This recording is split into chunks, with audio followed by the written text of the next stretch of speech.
Ikan jelawat atau Leptobarbus hoifeni merupakan ikan air tawar bernilai ekonomi tinggi yang banyak ditemukan di Sumatera dan Kalimantan.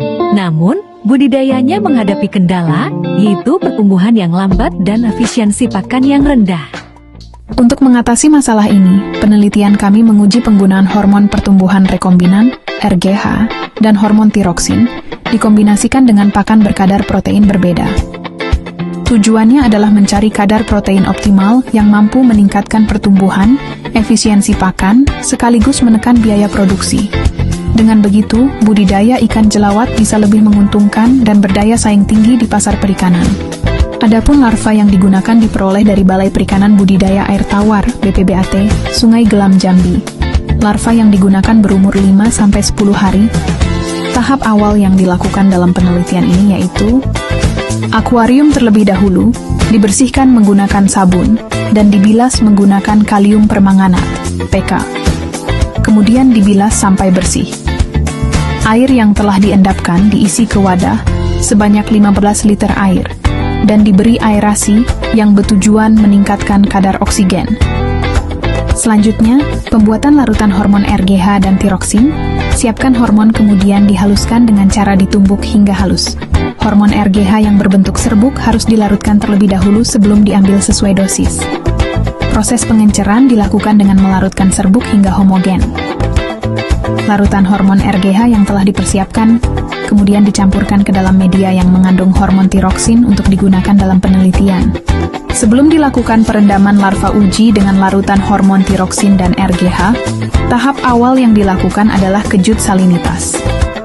Proses ini bertujuan untuk memaksimalkan osmoregulasi sebagai jalur masuknya hormon ke dalam tubuh ikan, mempercepat penyerapan hormon, serta membuka jalur masuk tiroksin dan RGH. Proses kejut salinitas dilakukan secara bersamaan, menggunakan wadah berukuran 5 liter. Setiap wadah berisi larutan garam yang telah dilarutkan dalam air dengan volume yang sesuai. Kemudian larva uji dimasukkan ke dalam wadah tersebut selama 2 menit. Untuk memudahkan pemindahan larva dari wadah kejut salinitas ke wadah perendaman, digunakan tapisan santan sebagai alat bantu. Setelah proses kejut salinitas, larva uji direndam dalam larutan hormon tiroksin dan RGH yang telah disiapkan. Perendaman dilakukan dengan memasukkan larva yang telah melalui tahap kejut salinitas ke dalam wadah perendaman berisi larutan hormon yang telah dilengkapi dengan aerasi. Setiap wadah perendaman berisi 30 ekor larva dan dibiarkan dalam larutan hormon sesuai dengan dosis dan perlakuan selama 24 jam.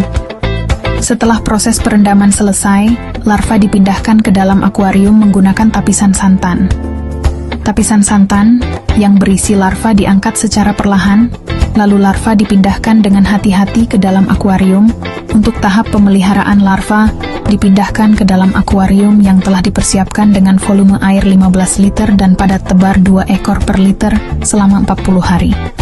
Pada awal pemeliharaan larva uji yang dipelihara diberi pakan alami Tubivex SP hingga larva berumur 10 hari. Kemudian pada usia larva hari ke-10 dilanjutkan dengan pemberian pakan pasta secara outstation. Pertumbuhan larva uji meliputi pengukuran bobot larva, pengukuran panjang larva.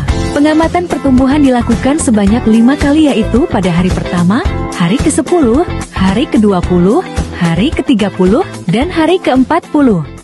Berikut ini adalah proses pembuatan pakan untuk ikan jelawat. Adapun jenis bahan yang dicampurkan tepung ikan, tepung jagung, tepung kedelai, tepung terigu, minyak ikan, vitamin mix, mineral mix, dan air mineral. Timbang satu persatu bahan yang telah disiapkan. Tahap selanjutnya setelah semua bahan ditimbang, campurkan bahan ke dalam wadah dimulai dari bahan yang terkecil, minyak ikan, vitamin mix. Aduk kedua bahan hingga tercampur merata. Setelah tercampur rata, selanjutnya campurkan tepung terigu dan diaduk hingga merata. Tepung jagung dicampurkan dan diaduk hingga merata.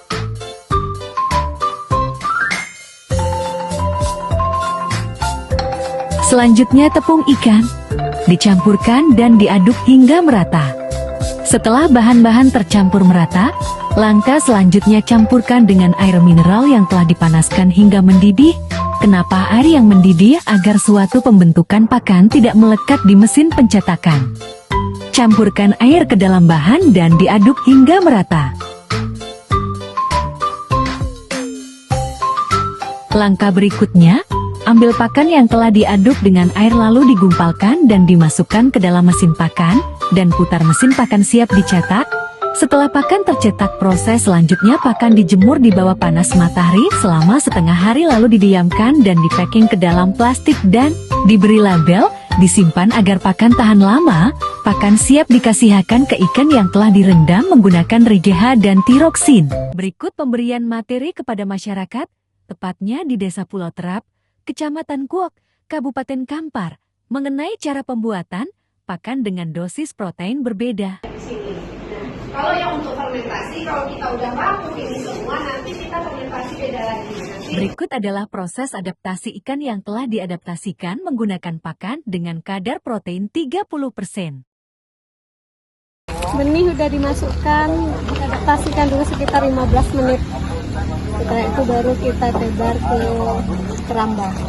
Setelah itu baru kita beri pakan yang udah kita buat ke tadi dengan kadar protein 30. Selanjutnya proses pemberian pakan ikan. Terima kasih atas semua bantuan dan kontribusi luar biasa untuk proyek ini.